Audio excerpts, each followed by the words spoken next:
السلام عليكم ورحمة الله وبركاته. الشمار كفوني جرتني فيك حسني نجاك السني. جوليك أنا لما في ديل في جوليك مبارك مسكينة والله لازم مبارك قرانا من ياتا يروهم دكنا. مبارك هذا وجاجة هاتيكو منا عربا كيس هنيشين ببتشا ترتي عربا شنت بيتي عربا سوفا ترتي وجاجة بودمو حركة كلها شيء قربيات دي بتجري كني تكو intini miidiyaa irratti jechuudha gaaffii gaafatame. Wallahi baay'ee tokko garaa nama nyaata.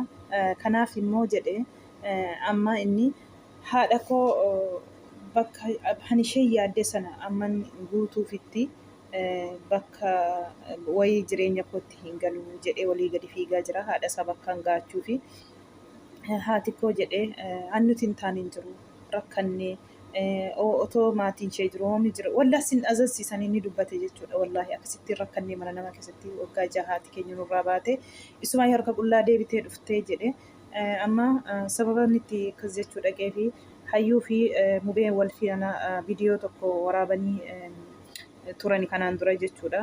Hayyuun achumarraanii deebitee nama biraa kaa'ime nama biraa dhufennaan jarri gaddadanii heerumta jennaan mubee kana dhiiste sa'aatii sanatti lakki jettee har'a immoo sa'aatii sanatti obboleessi immoo deebee heerumuun qabdu barumsa ishee malee jedhee mucaa sanarraa deebise jechuudha. Isheen achumarraa warraa deebisu mubeetti deebite mubeetiin jaalala ishee ibsiteefi jechuudha. Maaliif maatiitu durayyuu na gaddadee jennaani malee ani baay'ee tokko qoccamee jira ammas irraa layya'amittu jettee deebitee jaalala ishee ibsiteefi deebanii akka duriitti waliin deebanii otoo jiranii yuutuubii illee banee fi har'a immoo obboleessi jidduu goree jara lamaan akka isaan addaan ba'anii godhee jechuudha. Baay'ee tokko nama gaddisiisa. Gizee tokko hansin jaallattan kana maatii yoo isiniin jaallanne yoo maatiin ishii isiniin hin jenne rakkisaadha. Gaafa immoo akkuma namni jaalalli jiru jibbi jira. Gaafa xiqqoo walitti buutanii gaafa sana maatiin simbiraa hin nafu. Gaafa sana maal siniin jedhu duran didde gizee sitti himne jechuun hin nafu waan mataa koorratti argeeruufidha. Kanaafuu sa'aatii kanatti galmaan nama ga'u dhiira xiqqoo argitu dhugaa kan deemu. Yoo isin dhugaa laphee keessanii bantanii laattanii fi akkasiin laphee bantanii laattan siniin ta'u dhiirri. Garaatiin jaallattanii garaa qulqulleessitanii laphee keessan bantanii kennitaniifiiti akka keessan sana immoo sinii ta'uu dida dhiirri jechuudha. Kanaafuu mubeen illee miskiina jechi mubee otoo hin ta'in tokko gizee akkas fuudhanii jechuudha jechumarraan sababummaaf amma yoo jaalala wajjiniin baate mubee dhiiste maatii kana dhiiste mubee wajjiniin baate rakkisaadha maatii dhabuu ta'a.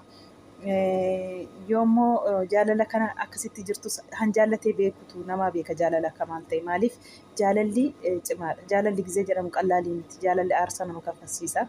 Nama jaallatee beekutu immoo namaa beeka wayii jaalala.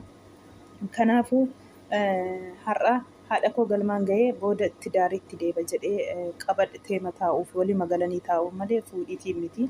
Obboleessi immoo kanaan duras gizeetti heerumtuuf kaatee anatu fuuldura kee dhaabate heerumarraa si orke. Har'as immoo hin jiru wanti akkasii barumsa keerraa kan hafe miidiyaa kanarraati lammaffaa akka miidiyaatti ol hin baane hin barbaadu miidiyaa kanarratti si argu jedhee ufee jidduu jaraa golee otoo isaan akkasitti walitti bu'anii addaan gargar kutee jara lamaanii intala harkisaa jira akkuma argitan kana otoo inni harkisuu boossi.